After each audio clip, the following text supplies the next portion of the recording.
recording them. All right, so tonight we're going to discuss discrete probability distributions, and we're going to start by going over PMF and CDF and talk about expected value and variance. So here are the learning outcomes for tonight. Like I said, we're going to talk about PMF and CDF. And then later on, Aubrey's going to go over the distribution functions for Bernouli, binomial, and Poisson, and talk about some examples in which you'd use those.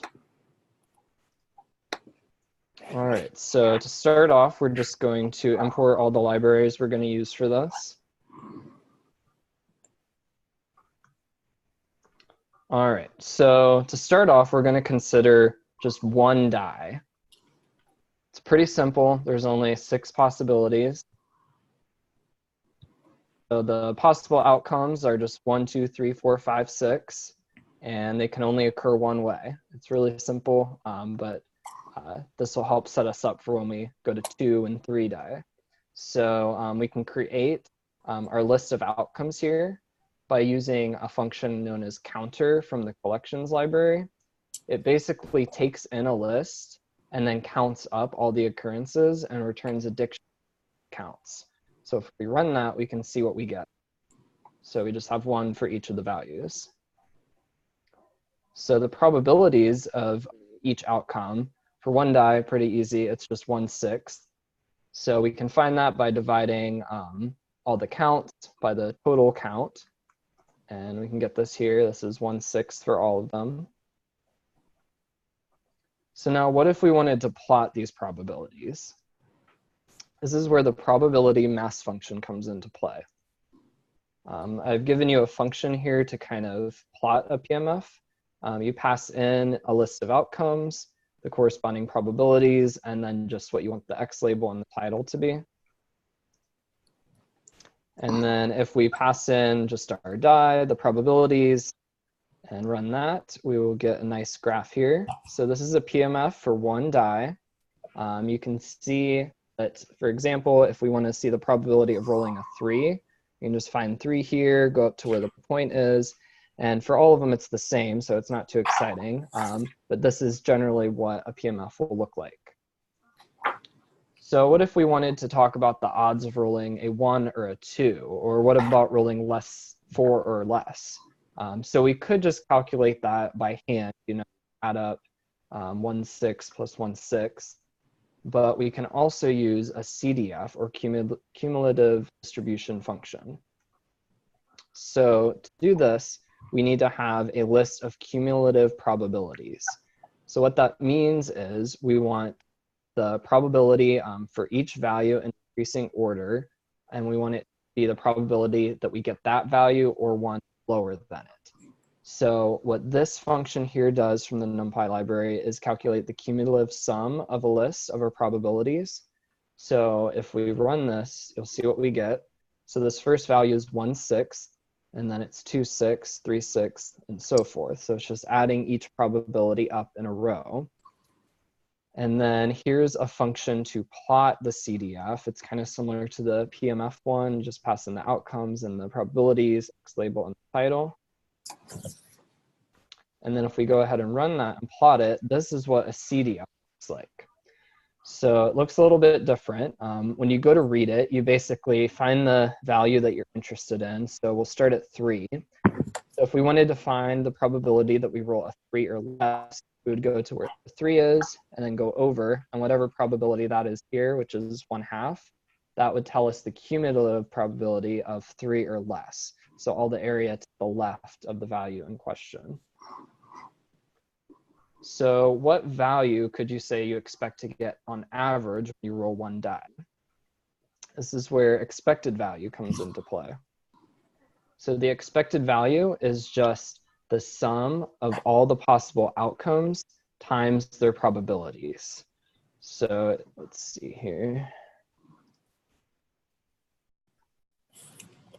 Trying to bring up the annotate. Okay.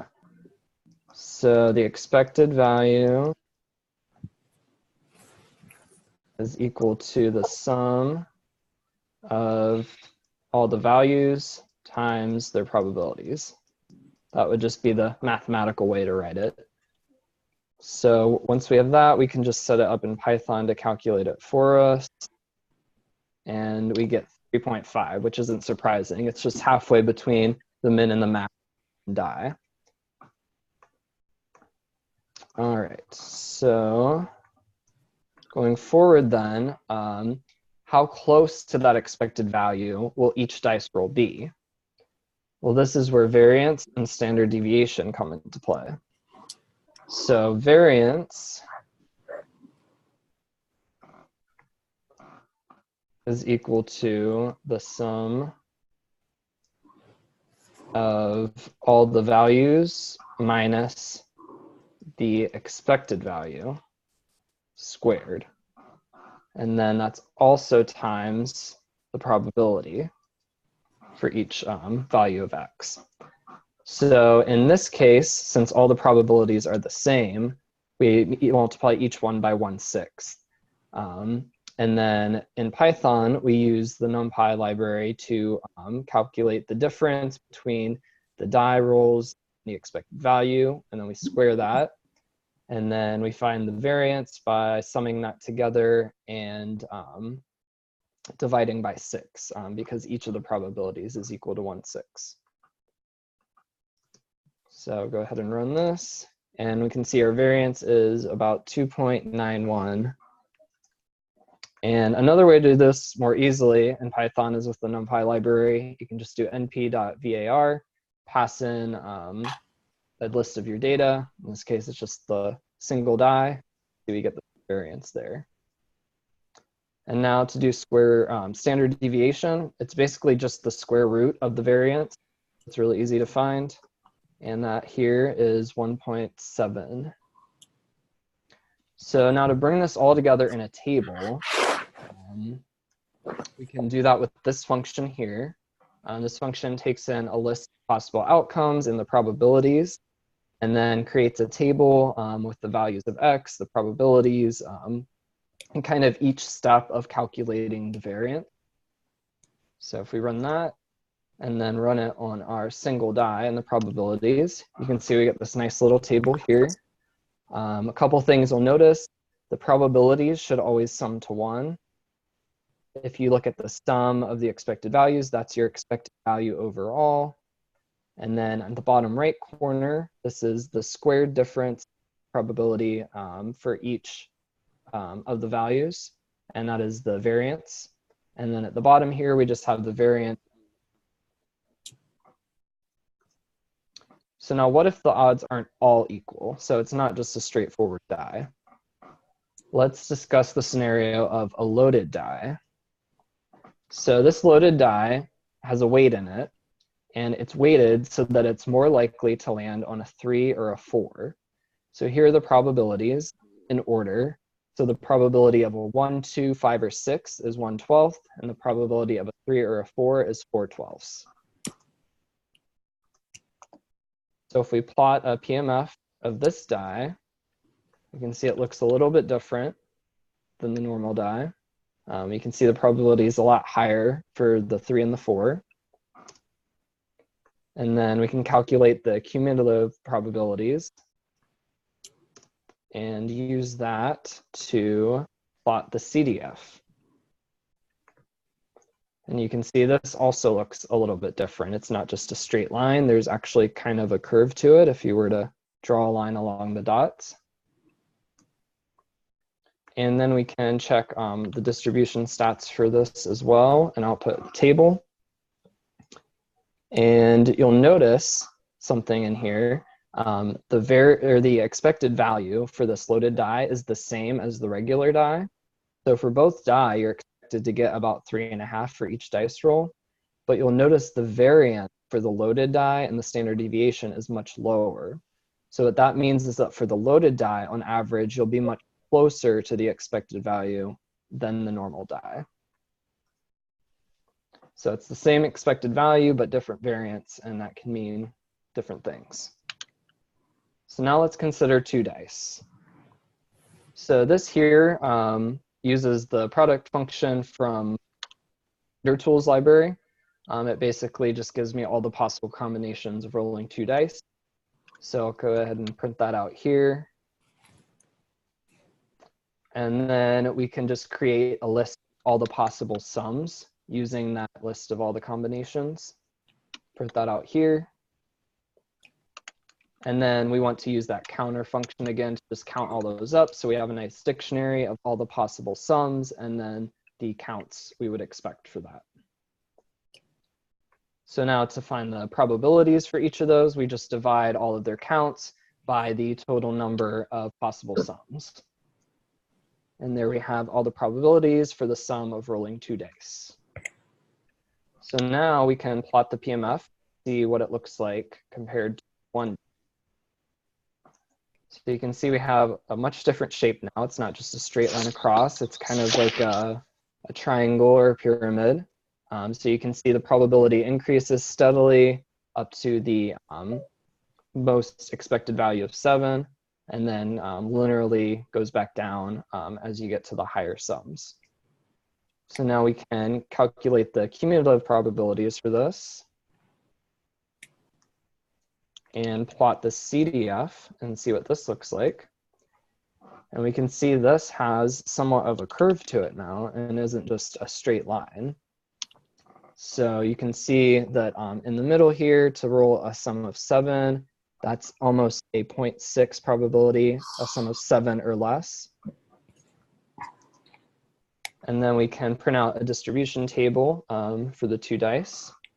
So you can see the expected value is indeed a 7, and the variance is a little bit higher, 5.833, basically because there's more values it could be. It can be further away from 7. So now let's go on to 3 dice. Basically do the same thing, just calculate a list of all the possible sums and then create a dictionary of those outcomes with the counts. And then again, we can calculate the probabilities for each of those. And then plot the PMF. So now you can see a trend here. We're starting to get more of shape, a bell curve, if you will, in the distribution plot here. And if we look at the cumulative probabilities and plot the CDF, we notice another trend.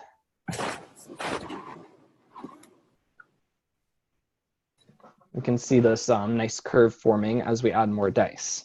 So that's something important to keep in mind as we go on to continuous distributions. So let's go on here to plotting out a table of the 3 dice.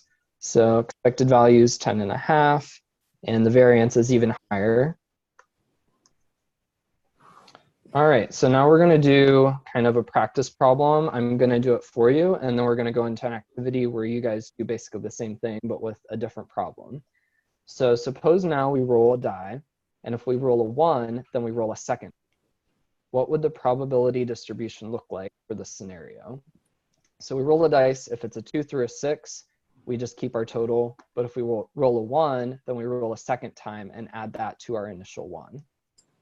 So to do this by hand, so first of all, we want to calculate the probabilities for the different outcomes.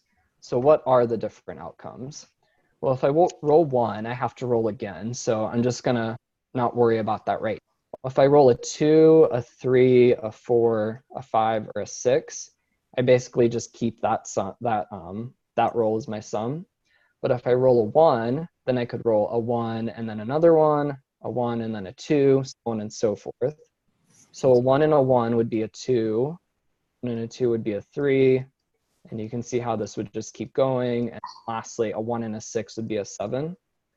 So these are all my possible outcomes. So for values 2 through 6, there's 2 possible ways to get each one. And for 7, there's only 1. So now if I create a little table here of all my possible x values, so 2, 3, 4,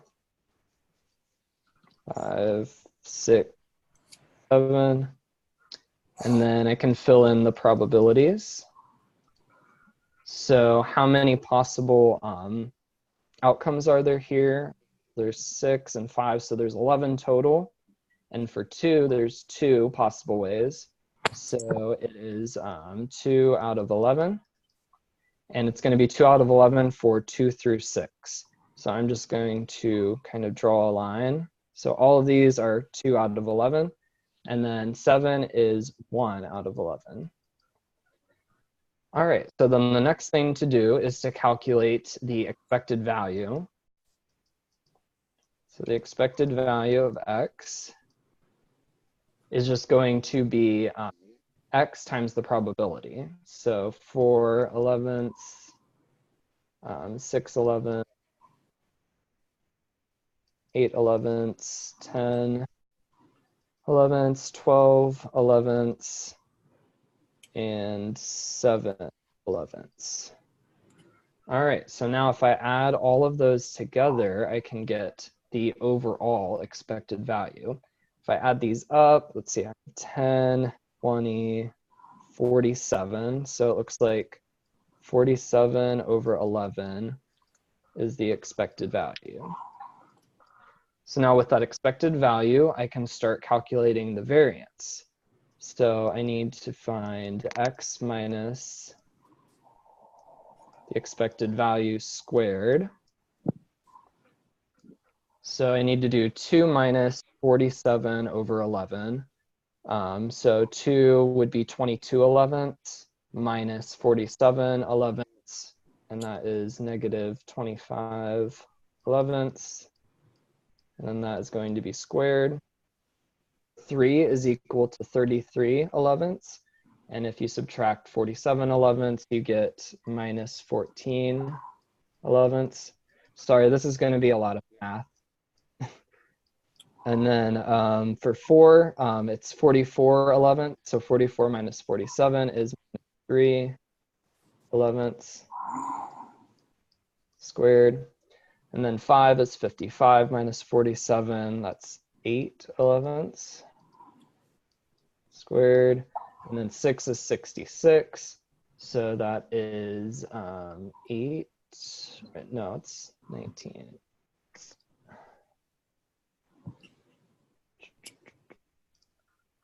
Okay, so that's 19 elevenths squared. And then 77 elevenths minus 47 is 30 elevenths squared. All right, so now that I have all those, I just need to multiply each one times their probabilities and then add them together, and that should give me the variance. So luckily, 5 of these have the same probability. So all of these I need to multiply by 2 elevenths. And then this last one, I just have to multiply by 1 elevenths. So I kind of already went and did this because this math would take a little bit. So basically this gives me 1,255 over 121 times 2 elevenths for this part. And then that is plus 900 over 121 times 1 over 11. And if you add all that together, let's see.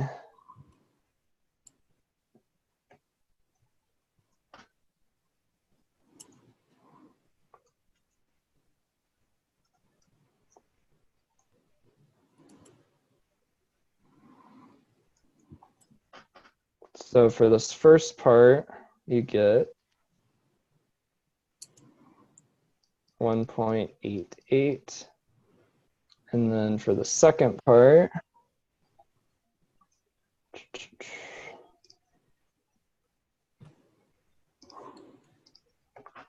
see, for the second part, 900 divided by 121 divided by 11. You get about 0.676. And if you add those together, you should get about 2.556. We'll write that here, 2.556. All right, so if you guys want to copy that down or maybe take a screenshot before I erase it, give you a second here. I have a question. Sure. Maybe a stupid one. Why there are 11 outcomes? Why is not just 6? Because we already have a 1. Right, so if we roll a 2 through a 6, that's 5 outcomes up here at the top. And then if we roll a 1, that's 6 more possible outcomes. Wait. If we rolled a 1, does it mean that we already have a 1? If we roll a 1, we hold on to that 1 and we roll again, and then we add that 1 onto whatever we roll the second time. Right, so the second time you have 6 outcomes, right? Which is 1 through 6. Yep. So adding, then you have, you have 2 through 7 as your outcomes. But why the denominator is 11? So those are unique outcomes, but you have 2 different possible ways to get 2 and so on, 2 through 6. Because you could get a 2 initially, or you could get 2 1s. But isn't it added the 1, like? This is just a very contrived example. There is no game in life where if you get the 1, you don't get to roll again. At least if there is a game, I haven't heard of it. But you could do this process with a bunch of things. Like I took a sample of 11 people standing in a line and 2 of them had the same color hair. So our probability would be 2 out of the total. Oh, so the rule is if you roll a 1, you can roll a second time. But if you don't roll a 1, then just it is what it is, right? Yep. Yes. Oh, so I think this rule is not clear. Yeah, so it doesn't say that if you don't roll a 1, what will happen? Yeah, so I guess it's just if you don't roll a 1, then you just keep your score. So like this top row here is okay, just then I got it. Score. Yep, and then down here is if you roll a 1 plus whatever. Okay. All right, so does everybody have this copy down that wants it? Gonna clear it? Yep. No. All right. All right, so with that done, now we can just check it in Python. So I have my possible outcomes here, the different probabilities, and then I'm just going to plug them into that distribution stats function. And we can see that I got the same variance down here. The expected value is 4.273, which should be 47 over 11. And then if we plot a PMF of this, you can see that for sums 2 through 6, it's just, the same probability, and then it's a lot lower probability of rolling a 7. And then we can calculate the cumulative probabilities and plot the CDF and see that we get the same kind of stepwise function that kind of goes up linearly up to 6 and then kind of is a lower slope to go up to 7 there. All right, so now with that, we will go into an activity. You're going to be doing something similar. So the scenario is you flip a coin. If it's heads, you pick a prize from box A, and if it's tails, you pick a prize from box B. So you have 2 different boxes. You flip a coin to decide which one you pick from.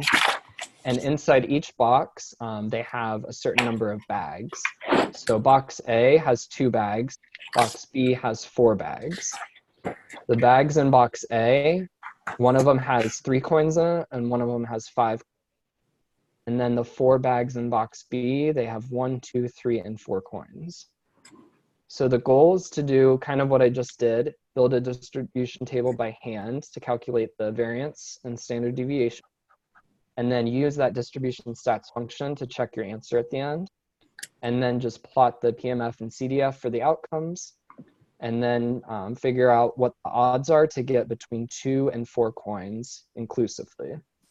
And then if you get through that on time, there is a bonus down here, just asking if you get the chance to do this twice in a row, what does the distribution look like? So I will go ahead and pause recording. Yeah.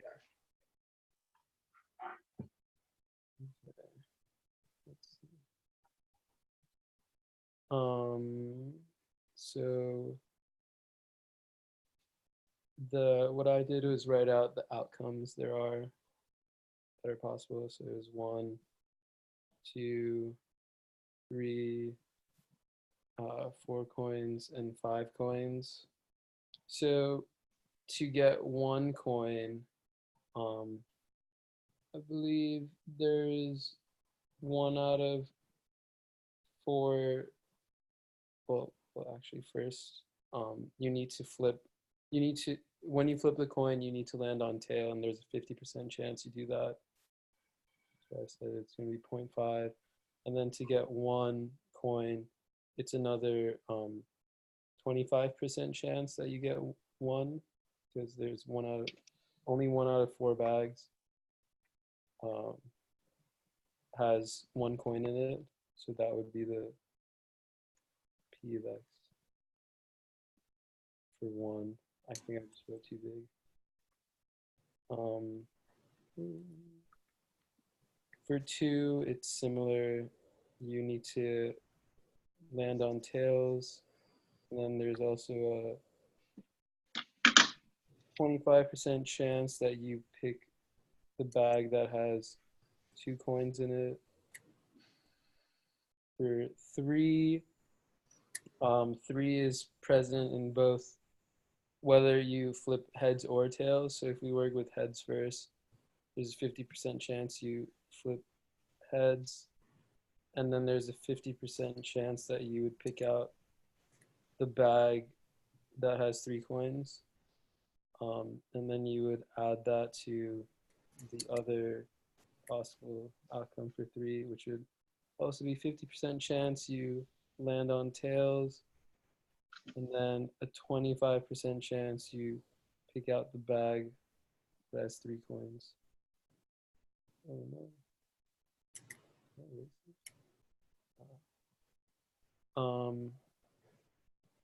And then for 4, you must land on tails. 50% chance you do that, and then another 1/4 chance you pick out the bag that has 4 coins. And then for 5, there's a 50% chance you land on heads, and a 50% chance you pick out the bag that has 5 coins in it. So that's how I got P of X. And then, as you said before, the expected value of X is just P of X times X.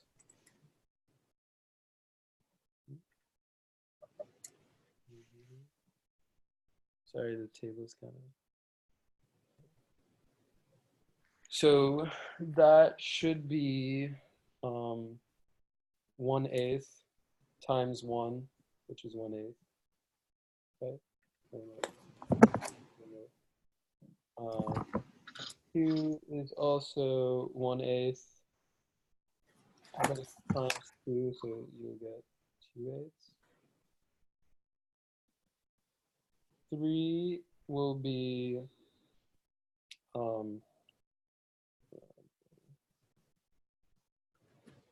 3/8, and then that's times 3, so it's 9/8.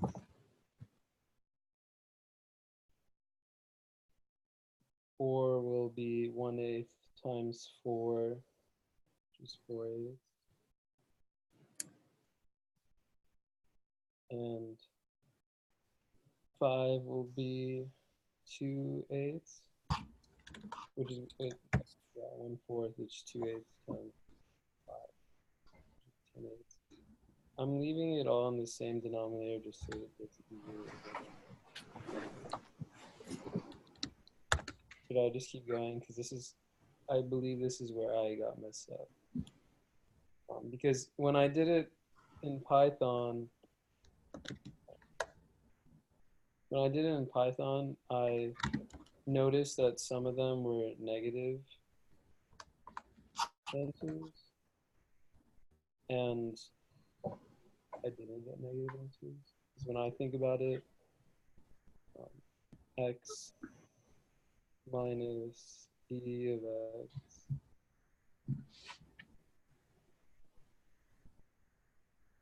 would give me 8 over 8 minus 1 over 8, which is 7/8, right? Oh, okay. I see what you did. Your expectation of x, you have to sum all of those values together across that column. So it'd be 1/8 plus 2/8 plus 9/8 plus 4/8 plus 10/8. And that's actually going to be your e of x. Yeah, someone else would like to continue, but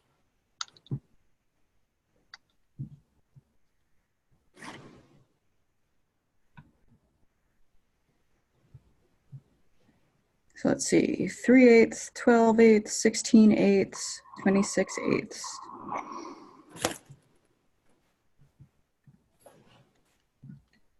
So then here we're going to have 1 minus 26/8.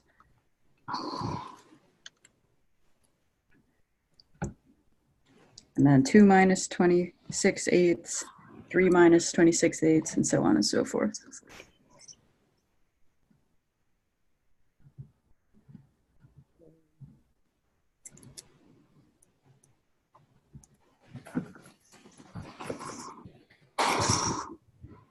If y'all want to calculate and give us that Rachel Ray pre-cooked turkey, that would be very helpful. yeah, that would be very helpful.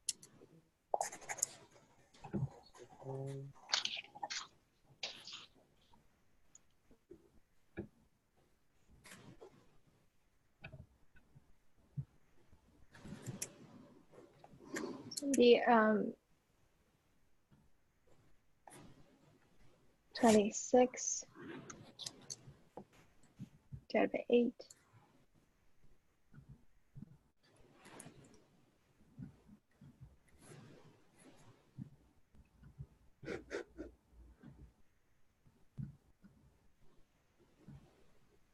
Doing that long form. So that's 6/8.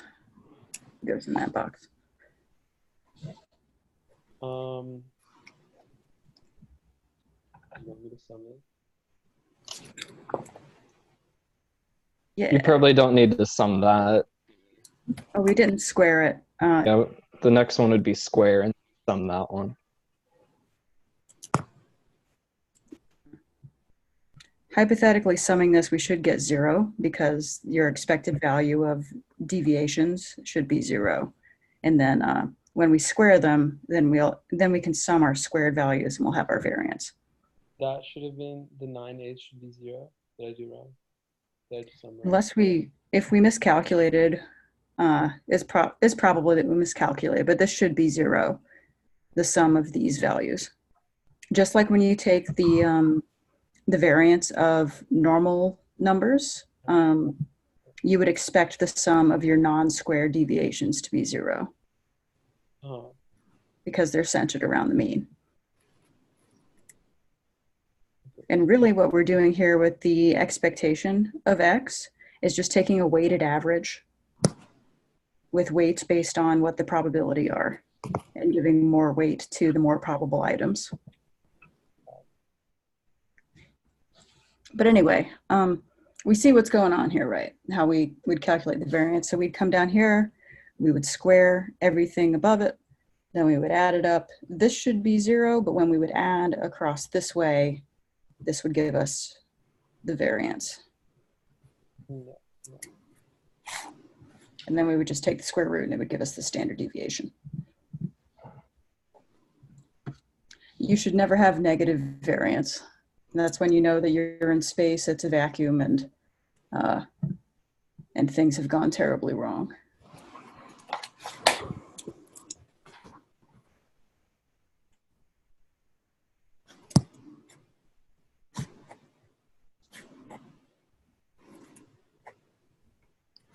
Yeah, see how now that he's squared them, we'll have a bunch of positive values with a larger denominator, just kind of bringing things back into scale for us.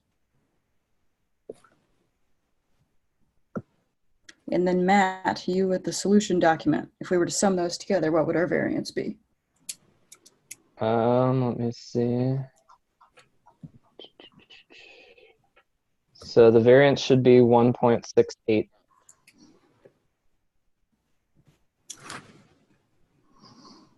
that wouldn't work with what we have.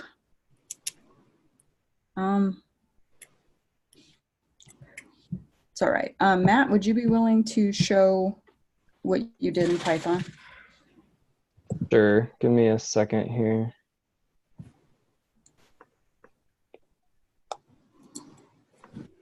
I need to multiply by the. Oh yeah, we do have to multiply by the probability. There we go. So that makes more sense. That puts it back into scale. Yeah.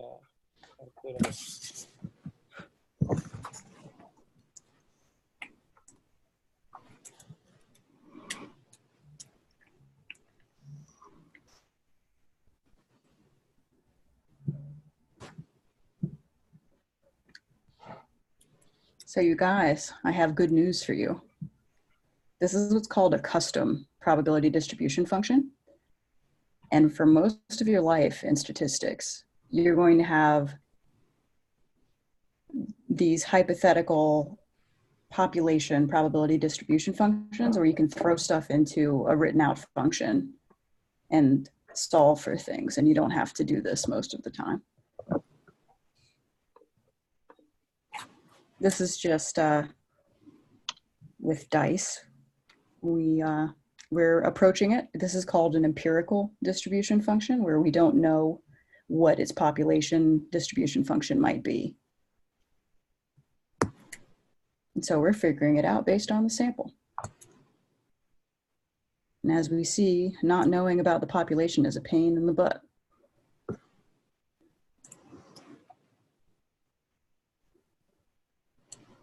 All right, this is looking more like it's going to sum to about 1.68. This is looking much better.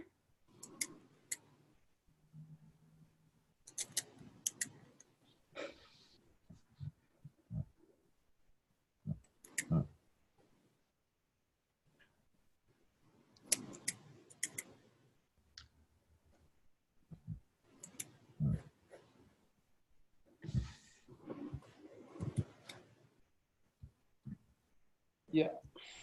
Okay. Good job. Sorry, that took so long. Gotcha.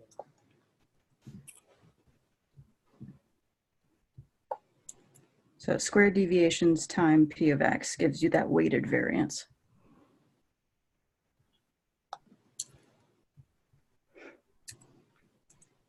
So can we follow along, but we just don't like it? Or is there something that we're still wishing we understood about this?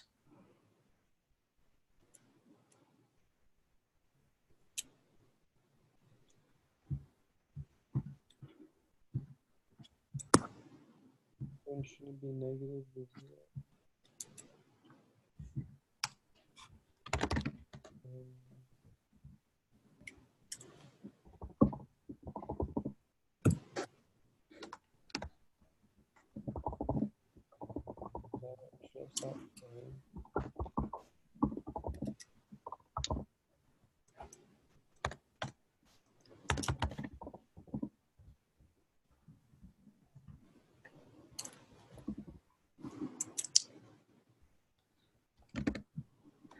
Oh, I tried to respond to Jacob. I sent it to Matt, but I'll resend it. Also, this column still doesn't add up to 0.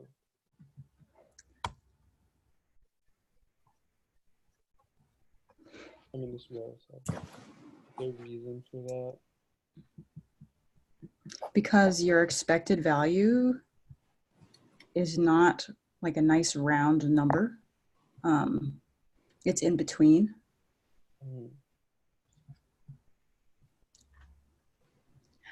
Some bad mathing happened in the x minus e of x. It's supposed to add to 0. Deviations around the mean should always have an expected value of 0 because that's by definition what they are. Some are going to be higher, some are going to be lower.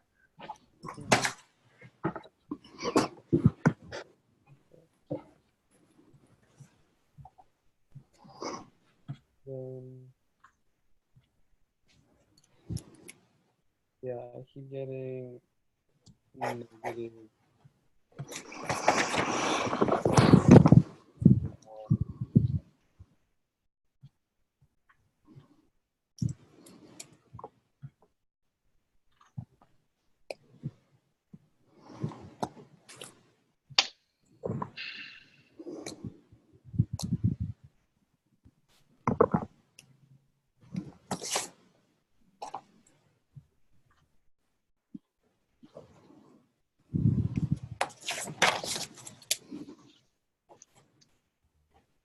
Oh, because this first one over here should be, oh no, never mind. Never mind.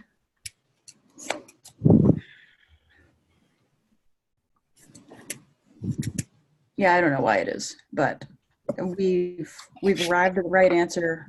What we were trying to do at each row is okay.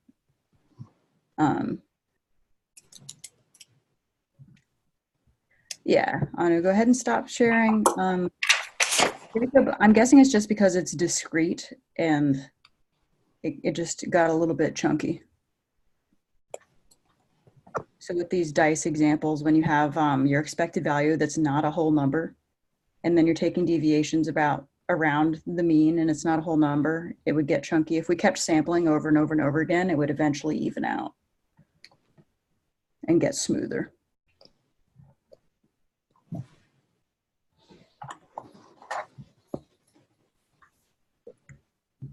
All right, so aside from that, do we get it, but just not like it? It is a dreadfully inconvenient process. Mm-hmm. Especially if you haven't done that by hand math in a while. Yeah, I think just making sure the calculations are correct.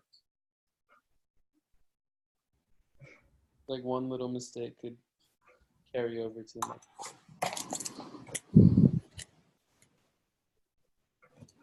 Joy of grad school, you have like 4 problems on an exam, and you better hope you don't use up a hand jamming calculation in the first like 3 steps. Otherwise, you're taking this class again next semester. All right, Matt, what else you got for your section? That's it. So if everybody's good to stay for a little bit, we could probably jump into your section here. Okay. Let me go ahead and make sure, let's go ahead and pause the recording for a second and let me make sure everything is ready. Hard to... So before, we didn't know anything about the population value. We rolled a few dice and we wanted to make some statistical inference about what could be going on in the population. So we observed the probability of these discrete values in the sample. In these other situations, we know a little bit more about what should be going on in the population. So first we're going to start off with Bernoulli, which is the most simple. You flip a single coin. You could get heads or tails. You approach somebody at the bar and you ask for their number. They're either going to say yes or no. Just 2 outcomes. And then binomial. What if you have multiple Bernoulli trials and you're trying to figure out how many successes you're going to get? And then Poisson builds upon that, and it tries to figure out your number of successes for a fixed interval. All right, so the most common example given is flipping coins. But you know, talking about flipping coins all day gets pretty boring, so we're going to talk about human examples in this presentation. But in general, what are we talking about with Bernoulli? Our parameters are P, and our variance is P times 1 minus P. And P is your probability of success. So with our coin example, our probability of heads is 0.5. If we roll up to the bar and we're trying to order a drink, if we have money, our probability of success should be 1. If I apply for a job, my probability of success could be like 0.25 of getting back for that second interview. And then 1 minus P is your probability of failure, which is just the complement. So flipping the coin, P and 1 minus P are the same because they're equal probabilities. And then for variance, sometimes you'll see it written as P times Q, and Q is just 1 minus P. It's very simple. You might be wondering, why do we need variance if it's just a single trial? Because we don't know what it could be in the population. We want to figure out, if we were to do single trials, flip that coin all day, every day, what would our long-term estimate be? So that's why we have variance, although it seems a little bit impractical in a single Bernoulli trial. But when we start talking about long run, we're talking about series of trials, then it makes sense. All right, so we're going to set up our next few examples and say that you know from your life that your historical average success rate when you're trying to hit on people at bars is 60%. So in the grand population, this is your expected probability of success out of all the times that you have hit on people at bars. So if you go to a new bar and you are only going to hit on a single person in that bar, how likely is it that you're going to take the phone number home with you?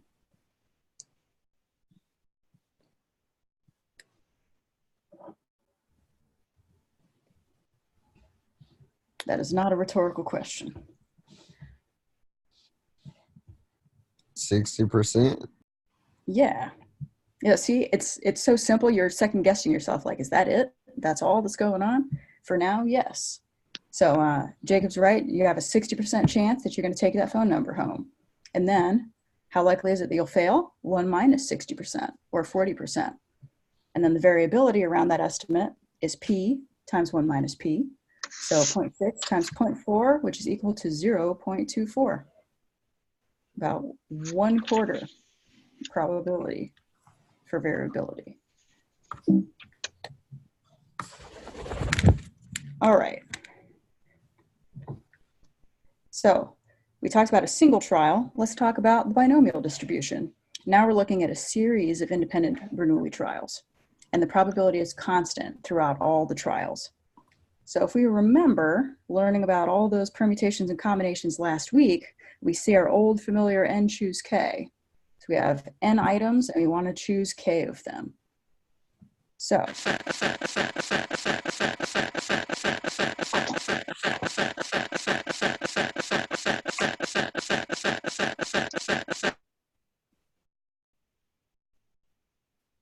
All right, I think we are you guys still there? Yeah. Okay, yeah.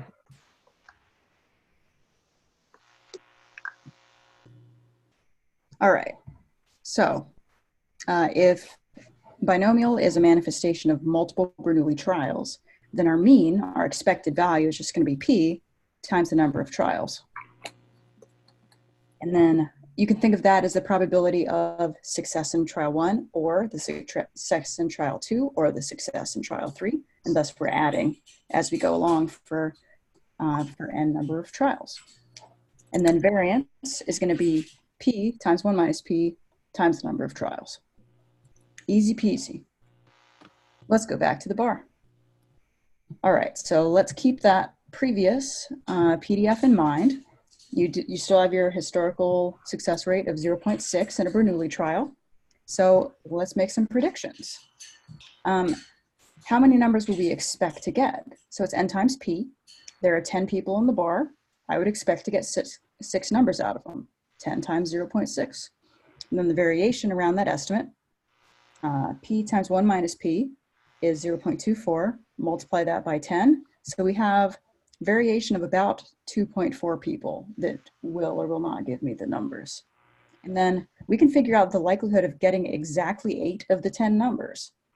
Given that our expected value is 6, we're going to plug those numbers in. So 10 choose 8, and then we're going to do 0.6 to the 8th power, and then 1 minus 0.6 to the 2nd power, 10 minus 8. Plug that in, and we have a 12.1% chance of getting 8 of the 10 numbers. And that's so much quicker and easier than solving for every possibility in dice or flipping coins.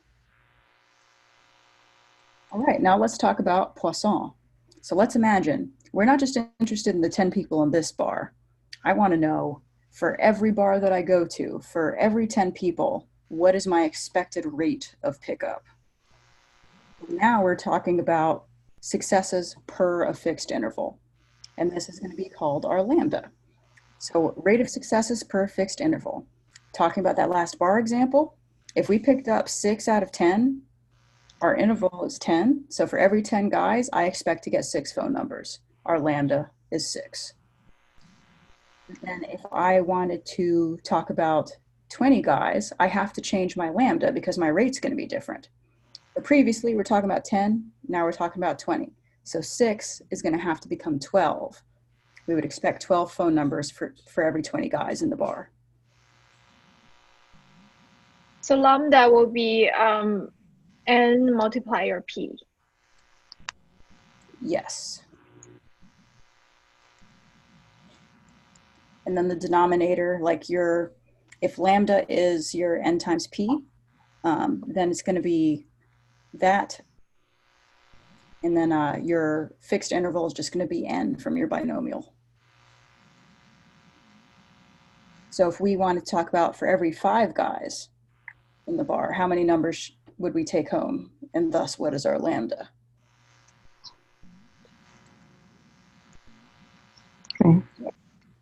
It's 3. So our rate for 5 guys is going to be exactly half of our rate for 10 guys. So half of 6 is 3. And that E is that mathematical constant. It's called Euler's number, even though it's spelled Euler.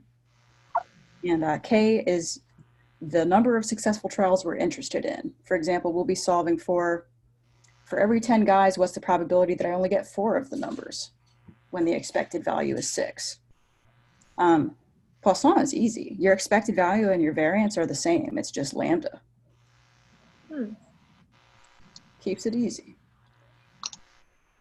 All right, so let's go to the bar. We're going to keep those same parameters as before. So on average, for every 20 guys in the bar, how many would we expect to pick up? So now we're just going to calculate lambda for 20. So it's going to be, it used to be 6 for every 10. Now it's going to be 12 for every 20.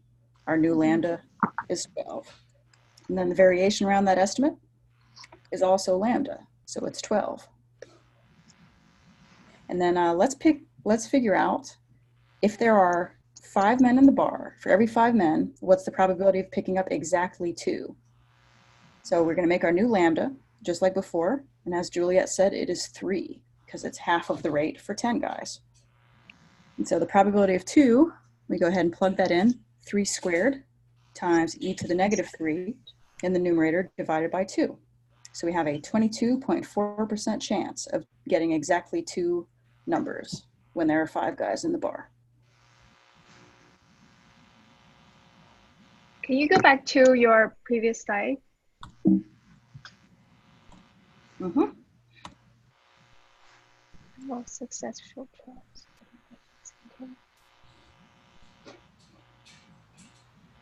Okay, thanks. Mm-hmm. They could have easily written K as X. Also, you might see it written as X. You're looking for the probability of X successes out of the fixed interval. But we kept with K so that it was in keeping with the binomial distribution and all of that nomenclature from before. All right, so as always, one example for each distribution is not going to be enough. So let's have another. I'm going to tell y'all about my people's wedding tradition. I didn't get to have one of these. My husband's a Catholic, so we went to the courthouse.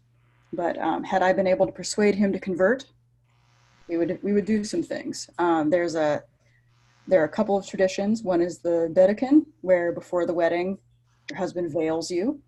And the symbolism of that shows that he values you for your intelligence and your character and not just your appearance. And then you take the veil back off right after you finish the ceremony. You enter the chuppah and you drink the wine and you kiss and you stomp the wine glass and dance around for a while. When I refer to the chuppah, you go out in the yard and you stand up. It looks like a little gazebo with a lacy shawl over top.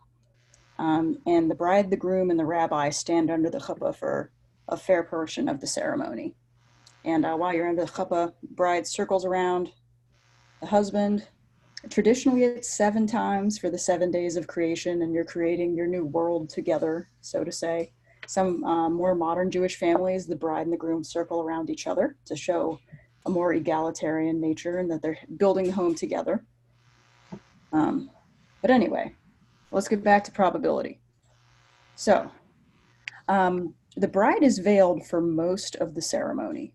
So let's say 80% of the time, if you're at a Jewish wedding ceremony, Bedekin is in place. The bride is veiled.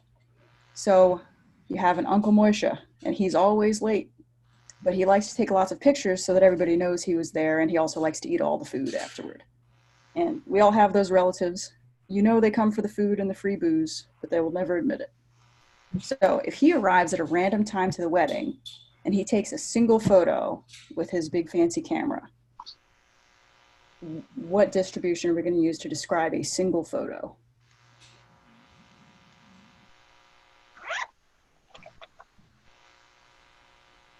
PMF. I mean, yeah, but is it going to be Poisson, Binomial, or Bernoulli? Bernouli? Yeah, so that's a Bernoulli Yeah. because it's a single photo. And what's the likelihood that in that single photo, you're going to see the bride's face? 0.2%. 2%. 2%, yeah, 20%. Yeah, exactly. So the bride is down 80% of the time. Probability of seeing the face is 20%. And then let's imagine that Uncle Moishe takes 20 pictures. How many of them would we expect to have the bride's face in them? 4. Yeah. Yeah, so if we expect 2 and 10, we would expect 4 and 20 because it's n times 1 minus p because we reversed the definition of success.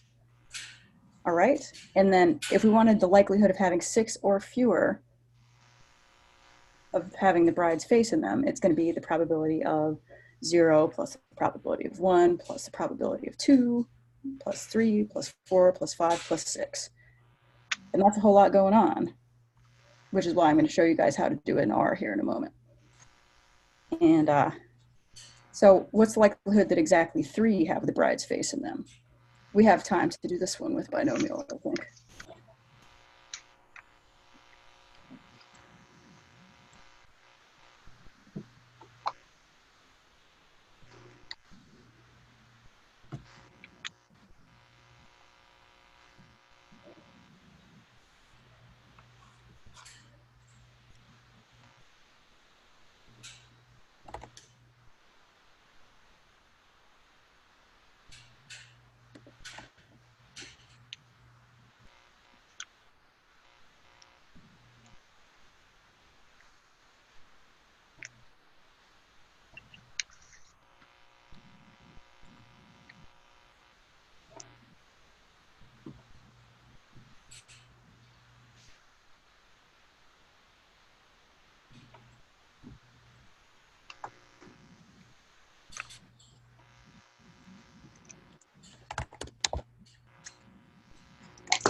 All right, do we have some answers, you guys?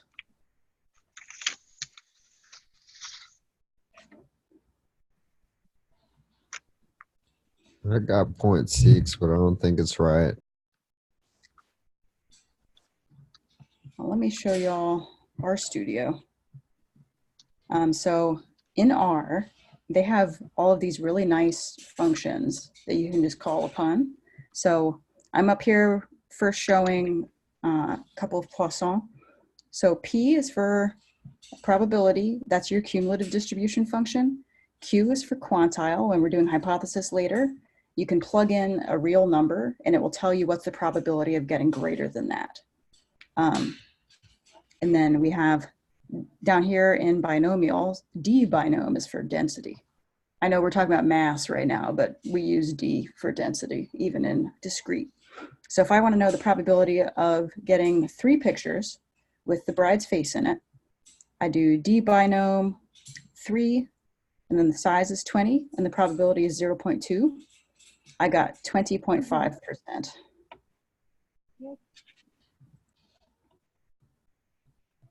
And then down here, I answered the question earlier, what's the probability of 6 or fewer? So I use P binom for probability, or the cumulative density function. And I did 6, size of 20, 0.2, and 91.3% likelihood of getting 6 or fewer, because your expected value is only 4. And it makes sense. So the if you calculate 6 or fewer by hand, you have to add each one, right? Yes, it is. But we can also use Python to calculate this one, I guess. Yes. When we get to continuous distributions, you can just integrate your density function. And once you integrate the function, you can just plug your number into the cumulative density function, and it's an easy day. But alas, we have to just add across when we are working with discrete. All right, let us go back to some more Jewish wedding example. All right, so let's now talk about for every 24 pictures. This has become Poisson. So he's using one of those old Nikon cameras, the expensive ones, and every roll holds 24. So what is the rate for pictures with the bride's face in them for every 24 pictures? 4.8.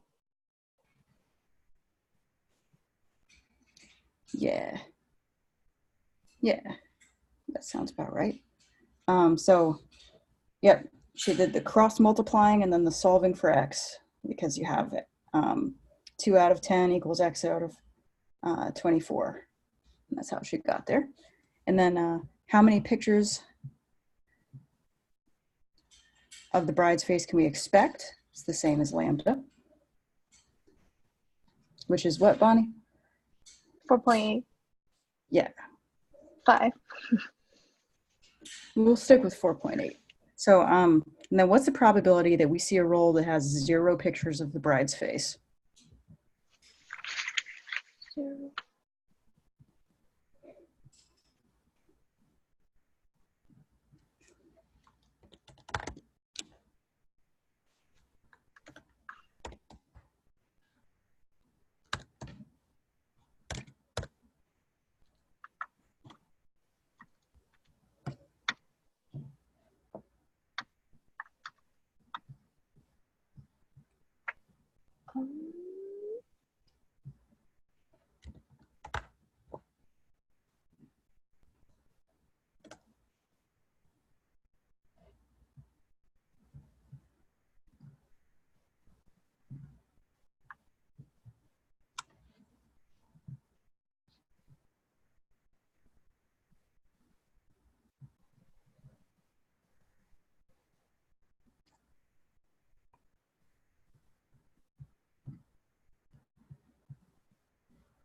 Should be just 80%.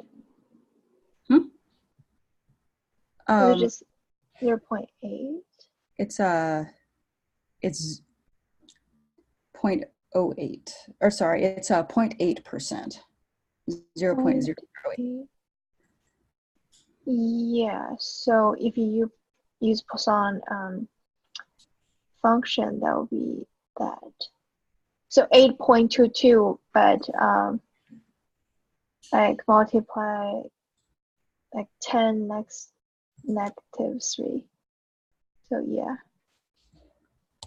Yeah. All right. Yeah. In fact, I'll show you guys how to do that in R. Let me see.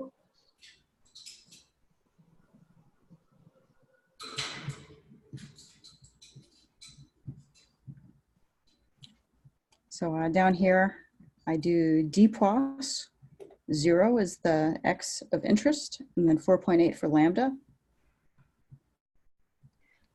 Oh, so it is 8.2%. You were right. 8.2%. I counted an extra 0. And then if we want to find the probability of exactly 10, it's d plus 10, and then 4.8 is our lambda. So we have So that's Euler's number and like negative lambda, powers negative lambda. which is the same as E divided by, or 1 divided by E to the lambda. 1 divided by E.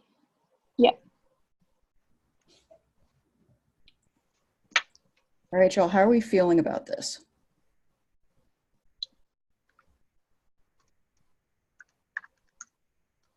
Feeling all right? We want practice problems? All right, we came prepared. Okay, cool. So we've been talking about the veil this whole time. Now let's do the same thing, but I have to make sure we're back on the PowerPoint.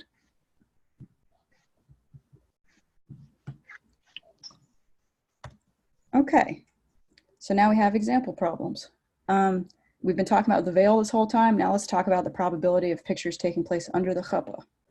So instead of P equals 0.8, we now have P equals 0.6. And I would like for everybody here to solve all of the problems. Or maybe solve 2 of them. Try to do, the Bernoulli ones are gonna go really quick, but the Binomial and Poisson, you might want to use Python.